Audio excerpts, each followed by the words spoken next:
The courtroom was silent as 32-year-old Amara Okafor stood before the judge. Her heart pounded against her chest. Years of sacrifice had led to this moment. She remembered studying under candlelight when electricity failed. She remembered skipping meals to pay tuition. She remembered watching her friends marry and start families while she buried herself in textbooks. Today, she was finally being admitted as a lawyer.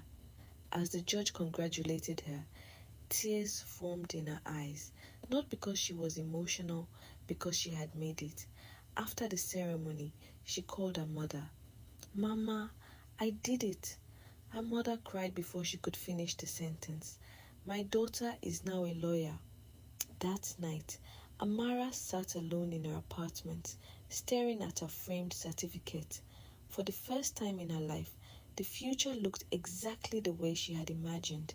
A successful legal career, financial independence, a life built by her own hands. What she didn't know was that fate was about to introduce her to a man whose dreams looked very different from hers. A month later, she met Gabriel Adeyemi. The handsome businessman entered the charity gala and immediately drew attention. Women stared, men respected him. His confidence filled every room. But when he saw Amara standing alone near the balcony, everything else disappeared. She was elegant, intelligent, different. Their conversation lasted hours. For the first time, Amara met a man who seemed to admire her mind as much as her beauty, and for the first time in years, she allowed herself to fall in love.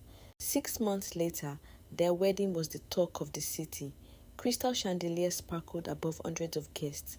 Expensive flowers filled every corner. Mama Adeyemi proudly welcomed guests. "This is my son Gabriel's wife." Everyone smiled. Everyone celebrated. Everyone believed this marriage was perfect, including Amara. As she danced with Gabriel during their first dance, she whispered, "I can't believe this is real." Gabriel kissed her forehead. "You deserve everything." But deep inside, Gabriel carried a secret fear. At 45, he felt time slipping away. Most of his friends already had grown children. Some had grandchildren. Every birthday reminded him that he was getting older. He desperately wanted a son, someone to carry his name, someone to inherit everything he had built. The wedding wasn't the finish line for him, it was the starting point. 3 weeks after the honeymoon, Gabriel sat across from Amara at breakfast. He smiled. "When should we start trying for a baby?" Amara nearly dropped her coffee. "A baby?" Gabriel laughed. "Of course." She smiled nervously. "I thought we'd wait a little." His smile faded. "Wait for what?" "My career is just beginning." The room suddenly felt colder. For the first time, they realized they had never discussed their timeline, and for the first time, disappointment entered their marriage. The news of Amara refusing to bear children spread quickly through the family. Why is Amara delaying children? Mama Adeyemi was furious about this. She sat in her living room, surrounded by some older women in the family. "Can you imagine?" she complained. "When my son told her he wanted a son, a newly married woman refusing to give her husband children." The women shook their heads. Some secretly agreed with Amara. None dared say so. When Amara arrived for Sunday lunch, she immediately felt the tension. The room fell silent. Mama Adeyemi smiled, but it wasn't kindness. It was judgment, disguised as politeness. During lunch, she asked loudly, "So, Amara, when are we hearing good news?" Everyone looked up. Amara forced a smile. "Whenever God decides." Mama Adeyemi laughed. "No, my dear. God is not the problem." The table erupted with awkward laughter. Amara's cheeks burned. Gabriel remained silent. That silence hurt more than the insult. From that day onward, every family gathering became a battlefield. Every conversation ended with babies. Every compliment came with criticism. Every achievement was dismissed. When Amara won her first major case, nobody congratulated her. Instead, Mama Adeyemi asked, "But are you pregnant yet?" Each comment felt like a small knife, and eventually those small wounds began to bleed. Months passed. Amara's legal career flourished.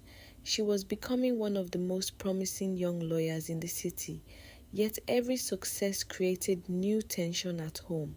One night she arrived home exhausted. Gabriel was waiting. Dinner sat untouched. "You missed dinner again." "I was in court." "You are always in court."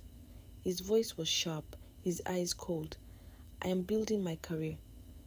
"And what about our family?" Amara felt anger rising. "Why must it be one or the other?" Gabriel stood. "Because the family comes first." "And who decided that?" The question lingered between them. Neither spoke, because both already knew the answer. Years of tradition, family expectations, cultural pressure, everything was speaking louder than love. Mama Adeyemi had reached her limit. She called Gabriel to her house. The older woman looked directly into her son's eyes. "My son, your wife is selfish." Gabriel sighed. "Mama." "No." Her voice was firm. "You need an heir." Gabriel remained silent. "You are wealthy." Silence. "You are respected." Silence. "You deserve a woman who wants children." The words echoed through the room. Then came the sentence that changed everything. "If she refuses, find another wife." Gabriel froze. His mother's voice softened. "I am not telling you to stop loving her." She leaned forward. "But love does not continue a family name." The poison had been planted. And for the first time, Gabriel didn't reject the idea immediately. That frightened him, because deep inside, he was beginning to wonder if his mother was right. A week later, Amara attended a charity event. As she walked through the hotel lobby, she saw something that stopped her in her tracks. Mama Adeyemi, Gabriel, and a beautiful younger woman. They were sitting together, laughing, talking, planning. Amara moved closer. Her heart pounded. Then she heard it. "This is Adaeze," Mama Adeyemi said. "She has always dreamed of being a wife and mother." The word struck like lightning. Gabriel looked uncomfortable, but he didn't leave.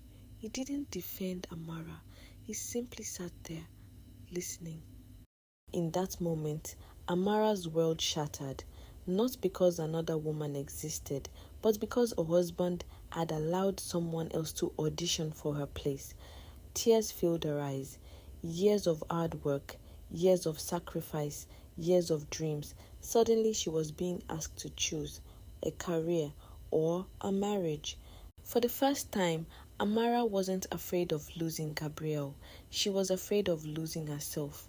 Gabriel finally looked up and saw her. Their eyes met. He realized he might lose the woman he loved.